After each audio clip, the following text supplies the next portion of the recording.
नमस्कार, स्वागत है आपका सीएनबीसी आवाज की खास सीरीज कॉर्पोरेट विश लिस्ट में, जिसमें हम बातचीत कर रहे हैं तमाम कंपनीज से और ये जानना चाहते हैं कि इस वक्त उनकी इच्छाएं क्या हैं। बजट भी सामने खड़ा तो किस तरीके का आउटलुक होगा, उसको समझेंगे। आज बातचीत करेंगे जेके लक्ष्मी सीमेंट के प्रेसिडेंट अरुण शुक्ला जी से। लेकिन सबसे पहले देखते हैं इस वक्त की हेडलाइंस। अच्छी खबर ने बाजार में भरा जोश। निफ्टी 18,150 के पार, निफ्टी बैंक 200 अंकों पर। एचडीएफसी बैंक, आईसीआईसीआई बैंक में सबसे ज्यादा मदद। बैंक ऑफ जापान ने अपनी मॉनेटरी पॉलिसी में नहीं किया कोई बदलाव। मेटल में दूसरे दिन अच्छी तेजी। एफएनओ गेनर्स में सबसे ज्यादा मेटल शेयर्स। सीएलएसए ने टाटा स्टील, जेएसपीएल, हिंडाल्को और जेएसडब्ल्यू स्टील के टारगेट्स बढ़ाए। कहा चीन में तेज रीओपनिंग से मेटल सेक्टर के लिए बड़ी राहत। कमजोर नतीजों के बाद 4% से ज्यादा टूटा डेल्टा कॉर्पोरेशन का शेयर। कंपनी के मार्जिन पर दिखा भारी दबाव। आज वायदा बैन में है शेयर। उधर आईसीआईसीआई लोम्बार्ड में भी नतीजों के बाद करीब 4% की गिरावट। कंटेनर कॉर्पोरेशन के विनिवेश की गाड़ी आगे बढ़ी। सूत्रों के मुताबिक कॉनकोर के ईओआई को अंतिम मंजूरी जल्द। 30 जनवरी को कैबिनेट सचिव की अगुवाई में बैठक संभव। विदेशी कंपनी, विदेशी फंड को मिल सकती है छूट। सीएनबीसी आवाज की एक्सक्लूसिव खबर। महंगे वैल्यूएशन और बड़े निवेशकों की बिकवाली की चिंता में नाइका में तेज गिरावट जारी। पिछले एक हफ्ते में शेयर करीब 20% टूटा। रिकॉर्ड ऊंचाई से 70% गिरा।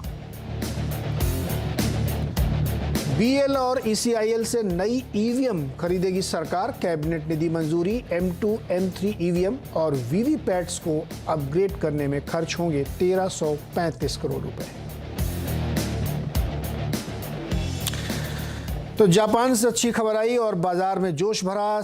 निफ्टी 113 पॉइंट ऊपर है और बैंक निफ्टी 200। बैंक निफ्टी थोड़ा सा कम है, सुस्त है रफ्तार उसकी, लेकिन मजबूती है। कुछ बैंक की मदद से मजबूती, लेकिन ओवरऑल पीएसयू बैंकिंग सेक्टर में आप देखेंगे तो वहाँ पे वीकनेस है और एडवांस डिक्लाइन, यानी जो जिससे बिग पिक्चर आपको समझ में आए मार्केट की, वो 1.5:1 है। यानी 1113 शेयर गिरने वाले, 1693 बढ़ने वाले हैं। तो इसको मैं बहुत अच्छा नहीं कहूँगा, लेकिन फिर भी मार्केट ऊपर है यहाँ पे और स्टॉक वाइज अच्छा मोमेंटम देखने को मिल रहा है। एक क्यों मार्केट पे लेते हैं प्रकाश गाबा जी से।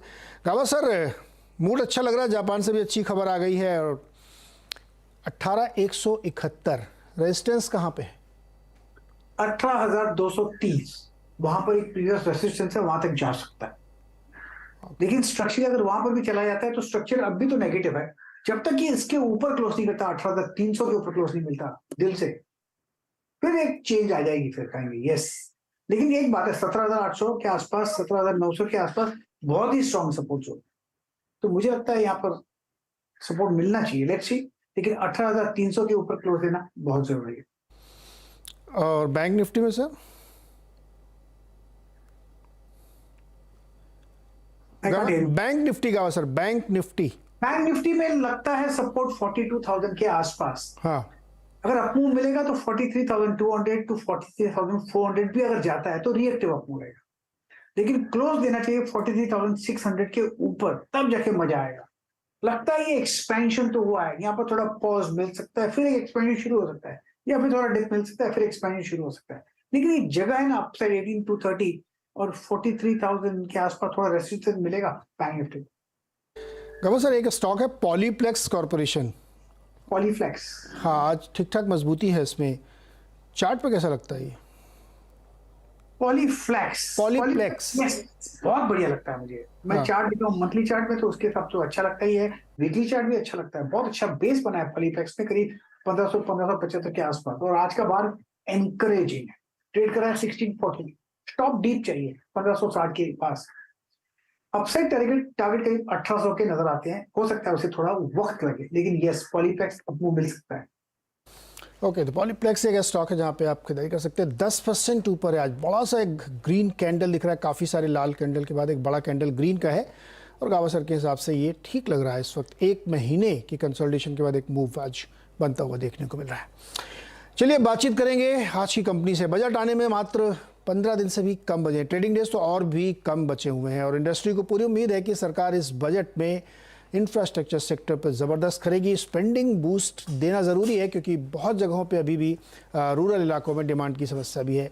तो बजट से सीमेंट सेक्टर को क्या उम्मीदें हैं, जो कि इंफ्रा का एक बहुत ही ज़बरदस्त इंग्रेडिएंट है, इस पर बातचीत करेंगे। जेके लक्ष्मी सीमेंट के प्रेसिडेंट अरुण शुक्ला जी हमारे साथ हैं। अरुण जी नमस्कार, बहुत बहुत स्वागत है आपका CNBC आवाज़ पर। नमस्कार जी, नमस्कार जी, धन्यवाद। शुक्ला जी ये बताइए कि काफ़ी हम लोगों ने तेज़ी और डिमांड देखी है रियल एस्टेट में और इंफ्रा प्रोजेक्ट, और बहुत सारी खबरें भी सुनते रहते हैं, बढ़ते रहते हैं। इस वक्त की तस्वीर को देखते हुए पहले तो ये बताइए कि कैसा डिमांड सिनेरियो, कैसा डिमांड एनवायरनमेंट कैसा है? डिमांड अभी अच्छा चल रहा है। आपको जैसा ज्ञात है, जनवरी मार्च और जनवरी से जून तक का जो समय होता है सीमेंट इंडस्ट्री के लिए, वो डिमांड के हिसाब से बहुत अच्छा होता है। तो उसी के मुताबिक डिमांड मार्केट में है एंड आई थिंक ये आने वाले समय में कम से कम 2 क्वार्टर में कंटिन्यू करेगा। 2 क्वार्टर और कंटिन्यू करेगा। बट रियल एस्टेट में कुछ थोड़ी सी ठंडक वंडक तो नहीं दिख रही अभी? आई थिंक जैसा मैंने बताया कि अभी आई थिंक हमें ठंडक ऐसी नहीं दिखी है। रियल स्टेट भी अच्छा चल रहा है और उम्मीद है आगे आने वाले समय में भी इसमें अच्छा मोमेंटम रहेगा। तो बजट में आप लोग सर क्या एक्सपेक्टेशन रखते हैं जिससे कि इंफ्रास्ट्रक्चर सेक्टर जिसके आप एक मेजर पार्टिसिपेंट्स हैं उसको बूस्ट मिले? या चूंकि इंडस्ट्री में भी कई सारे डायनामिक्स हैं जो चेंज हो रहे हैं, चाहे वो फ्यूल को लेकर के हो, ड्यूटीज़ को लेकर के हो, या डिवाइन एनवायरनमेंट को बूस्ट करने को लेकर के हो, क्या आपकी उम्मीदें हैं और क्या आप विश रखते हैं? तो अगर डिमांड साइड में देखेंगे तो 4 जो मुख्य लीवर्स हैं डिमांड के सीमेंट सेक्टर में। एक है हाउसिंग का, दूसरा जो लीवर है डिमांड का वो है इंफ्रास्ट्रक्चर, तीसरा जो हम बोलते हैं इंडस्ट्रियल सेक्टर, और चौथा जो है कमर्शियल। और मेजर देखेंगे डिमांड जो आता है वो आता है हाउसिंग से करीब 60 से 65%। हमारी उम्मीद है कि इस बजट में गवर्नमेंट इस सेक्टर को और बढ़ावा देगी जिससे सीमेंट का कंजम्पशन बढ़ेगा। दूसरा, इंफ्रास्ट्रक्चर में जो मोमेंटम हमने देखा है पिछले सालों में, हमें उम्मीद है कि आने वाले बजट में भी इसका प्रावधान होगा। गवर्नमेंट इसमें खास ध्यान देगी और मोमेंटम जो इंफ्रा में क्रिएट हुआ है वो आगे भी जारी रहेगा। बिकॉज अगर ये दोनों को ऐड करेंगे, हाउसिंग और इंफ्रा, ये करीब करीब कंट्रीब्यूट करता है अबाउट 80% ऑफ सीमेंट डिमांड। तो अगर ये 2 जगह इम्पीटस रहता है गवर्नमेंट का, तो सीमेंट इंडस्ट्री का मेरे ख्याल से demand wise things are going to be very good in coming year. तो मेरी उम्मीद है कि इन दोनों सेक्टर में गवर्नमेंट का खास ध्यान रहेगा। इंफ्रा का जो मोमेंटम है वो कैसे कंटिन्यू रखें, उसमें स्पेंडिंग कैसे बढ़ाएं, और हाउसिंग सेक्टर में इंडिविजुअल हाउस बिल्डर को कैसे हम इंकरेज करें to go for housing. Maybe जो भी रेट्स हैं लोन के या जो भी प्रमोशंस हैं, गवर्नमेंट जो इंकरेज करेगी housing urban and rural area में, आई थिंक उसके ऊपर काफी डिपेंड है। लेकिन अरुण जी ये बताइए कि हाउसिंग में तो वो ऑलरेडी कई सारी छूट देते हैं और वो जो प्रधानमंत्री आवास योजना है वो फुल फ्लेजेड काफ़ी हद तक चल ही रही है। क्या अलग से क्या आपको एक्सपेक्टेशन लगता है कि जो हाउस जिसको आप कहते हैं 65% डिमांड वहां से आती है, वो कैसे उसको इनकम टैक्स में अगर कुछ रिबेट मिले, तो भी टिपिकली देखेंगे जो मिडिल क्लास है, जो इंडिविजुअल होम बिल्डर सेगमेंट है, they fall into that category.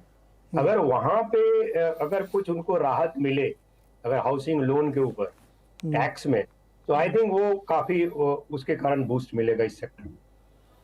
Sir आपके मुंह में घी शक्कर, लेकिन आपको लगता है ऐसा करेंगे वो? होना चाहिए। आपने विश लिस्ट बोला है, तो हमारी विश लिस्ट तो यही है। और since cement industry is one of the major driver of economy in India, तो मेरे ख्याल से गवर्नमेंट जरूर इसमें ध्यान देगी। ओके, एक तो सर ये भी बताइए कि चूंकि सीमेंट जो है कंस्ट्रक्शन कॉस्ट का 8 से 10% करीब बैठता है और हाईएस्ट स्लैब में जाता है टैक्स में ही, तो क्या उस तरफ भी आप, हालांकि वो बजट का पार्ट नहीं होता है, लेकिन उसमें भी तो कुछ करना चाहिए इनको, अगर आप इस सेक्टर को रियली बूस्ट देना चाहते हैं तो? जी, मैं वही उसी पॉइंट में आने वाला था जी कि अभी देखेंगे ये मेजर ग्रोथ ड्राइवर है इंडिया के लिए हमारा सेक्टर, और हमारे सेक्टर हाईएस्ट टैक्स स्लैब में 28%। अगर वहां पे गवर्नमेंट कुछ ध्यान देती है तो perhaps I think is going to be a great boost for the entire industry and for the entire economy. Okay, तो ये हो सकता है सुन रहे हो सरकार के लोग, तो इस पे भी ध्यान जी देना जी जी, चाहिए। और मैं आपके माध्यम से जरूर बोलना चाहूंगा, हमारी ये विश लिस्ट काफी दिनों से है। हाँ। अगर गवर्नमेंट इसमें ध्यान देती है तो perhaps it is going to be good for not only for the sector but for the entire industry. अच्छा, इससे पहले भी शुक्ला जी आप लोगों की कभी कभी इंडस्ट्री लेवल पे बातचीत हुई तो उनका रिस्पांस क्या होता है? वो क्या कहते हैं, नहीं करना है? क्यों नहीं करना है? So I think हमारी डिमांड है, आई थिंक परहैप्स गवर्नमेंट जरूर उसमें ध्यान देगी। इस बार कुछ हो सकता है, कुछ इसमें हो, we don't know, but this is what we expect. ठीक है, ये तो बजट वाली हो। लेकिन शुक्ला जी एक चीज़ बताइए, आप टीयर 1, टीयर 2, टीयर 3 सिटीज़ में देखिए, वहाँ पे अभी डिस्पोजेबल इनकम या इतने बड़े टिकट साइज़ की डिस्पोजेबल इनकम जिसमें कि लोग घर बनाएं या घर खरीदें, उसमें थोड़ी सी दिक्कत दिख रही है। क्योंकि बिल्डर्स भी ये कहते हैं कि अगर 9-10% पे होम लोन चला गया, जो कि चला ही गया, लगभग 9% पे तो चला ही गया जी जी, आ गया है ना, तो डिमांड उतनी आएगी नहीं, क्योंकि वो अभी 650 की EMI थी, अब 1000 रुपये की EMI हो जाएगी। नौकरियां तो उतनी अच्छी मिल नहीं रही हैं। जी जी, तो फिर ये जो आप इतनी उम्मीद रख रहे हैं वो किस बिना पे रख रहे हैं? क्योंकि लार्जर पार्ट में तो ये दिक्कत खड़ी हो रही है। देखेंगे, आई थिंक जो अभी हाउसिंग का जो रिक्वायरमेंट है रूरल एरिया और अर्बन एरिया में, वो भी गैप काफी है, काफी अधिक है। आपको परहैप्स ज्ञात होगा कि जो भी इन्वेंट्रीज थी अर्बन एरिया में वो भी काफी कम हुई हैं। रूरल एरिया में ऑलरेडी डेफिसिट है। सो अगर इंटरेस्ट रेट सॉफन नहीं होते हैं तो भी आई थिंक उसमें डिमांड में इम्पीडमेंट मैं नहीं देखता हूँ। आई थिंक यस, जो ग्रोथ हम चाहते हैं इस सेक्टर से मिले, ग्रोथ में थोड़ी सी कमी आ सकती है, but I think is not going to go down to that level, because housing जो है एक बेसिक रिक्वायरमेंट होती है लोगों की। तो वो आई थिंक बहुत ज्यादा, आई थिंक मेरे को नहीं लगता कि वो काफी कम हो।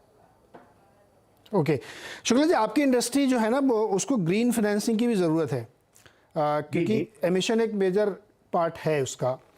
तो क्या ऐसी कोई आप लोगों की बातचीत, इच्छा या इंडस्ट्री लेवल को डिस्कस हुआ हो कि सरकार जैसे बहुत सारी कंपनीज या बहुत सारे सेक्टर्स को ये सुविधा मुहैया करा सकती है? आजकल ESG कंप्लायंस कंपनियों की बड़ी मांग हो रही है, ऐसी कुछ भी इच्छा आप लोग रखते हैं क्या?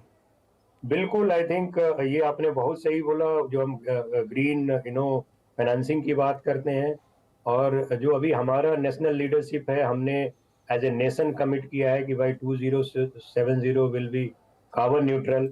सो आई थिंक उस दिशा में बढ़ने के लिए सीमेंट इंडस्ट्री में काफी सपोर्ट गवर्नमेंट का चाहिए। दो एस्पेक्ट में मैं बोलना चाहूंगा आपको। एक तो जो अल्टरनेट फ्यूल की बात करते हैं कि हम वो वहां पे कैसे गवर्नमेंट का सपोर्ट मिले इन terms of financing, in terms of really developing this ecosystem, because अभी भी हम काफी पीछे हैं अल्टरनेट फ्यूल के केस में। सीमेंट इंडस्ट्री में जो अल्टरनेट फ्यूल है उसका प्रोपोर्शन करीब 4-5% है। मैं इसमें पोटेंशियल देखता हूं कि ये 20-25% तक जा सकता है, प्रोवाइडेड यहाँ पे गवर्नमेंट का सपोर्ट हमें मिले। तो आपने बहुत अच्छी बात की है। I think this is one area where we want that government should come forward and help us in terms of developing ecosystem and also in terms of encouraging us to go for this very aggressive. तो एक चीज ये है। दूसरा, हम renewable energy की भी बात करते हैं आजकल, राइट? वहां जैसे सोलर एक हमारा काफी बड़ा पोटेंशियल है सोलर एनर्जी। तो मे भी एक ऐसी कोई नेशनल पॉलिसी हो जो इन अ वे यूनिफॉर्म हो, बिकॉज अभी आप डिफरेंट स्टेट में हम ऑपरेट करते हैं, डिफरेंट रूल्स एंड रेगुलेशंस हैं, and at times that is not quite conducive and encouraging to go for very aggressively on solar power, because उसमें क्रॉस सब्सिडी होती है, उसमें ट्रांसमिशन ड्यूटी होती है, उसमें कई सारी चीजें होती हैं। अगर गवर्नमेंट कुछ ऐसी पॉलिसी के साथ आती है इंकरेज करने के लिए सोलर पावर को, विंड पावर को, वो काफी हेल्प करेगा हमको अपने टारगेट को अचीव करने के लिए। जो ESG का टारगेट है, जो हमारा नेशनल टारगेट है to become 2070 carbon neutral. I think ये दो एरिया में गवर्नमेंट काफी बड़ा रोल प्ले करती है, और ये हमारी इच्छा होगी कि गवर्नमेंट इस तरफ ध्यान दे और कुछ ऐसा करे जिसमें हम इन दोनों ऑल्टरनेट फ्यूल में और सोलर पावर, विंड पावर में हम आगे बढ़ सकें। Perfect. Shukla ji, last question, यहाँ से लेके अगले 3-4 महीने तक, बिफोर रेन्स, मई जून तक, प्राइस राइज होगा क्या सीमेंट सेक्टर में? आप कह रहे हैं डिमांड बहुत अच्छी है। देखिए प्राइस जो है it goes along with the demand. अगर डिमांड अच्छी है तो प्राइस, हमें उम्मीद है कि प्राइस बढ़ना चाहिए। कम से कम 2 क्वार्टर में प्राइस इंक्रीज की हमें उम्मीद है, बिकॉज मार्केट में डिमांड अच्छा है। कितना, 10-15 रुपए, 20 रुपए? जी 10-15-20 रुपए पर बैग? और मैं बोलना आई थिंक 10-15 रुपए तो हमें लगता है कि प्राइस बढ़ना चाहिए ओके, अगले मे बी क्वार्टर और 2। क्वार्टर 2 में 15 से 20 रुपए पर बैग बढ़ सकता है, क्योंकि अभी डिमांड बढ़िया है। शुक्ला जी, बहुत बहुत शुक्रिया हमारे साथ जुड़ने के लिए और अपनी डिमांड रखने के लिए। उम्मीद करते हैं कि बजट के दिन कुछ अच्छी खबर हम लोगों को सुनाई दे, इस सेक्टर के लिए भी। बहुत बहुत शुक्रिया हमारे साथ जुड़ने। Thank you so much, thank you sir. तो ये थे अरुण शुक्ला, प्रेसिडेंट जेके लक्ष्मी सीमेंट, जो रख रहे थे कि सीमेंट सेक्टर को बजट से क्या एक्सपेक्टेशंस हैं, किस तरीके की खबरें वो सुनना चाहते हैं बजट में वित्त मंत्री जी की ओर से। छोटा सा एक ब्रेक के बाद मार्केट।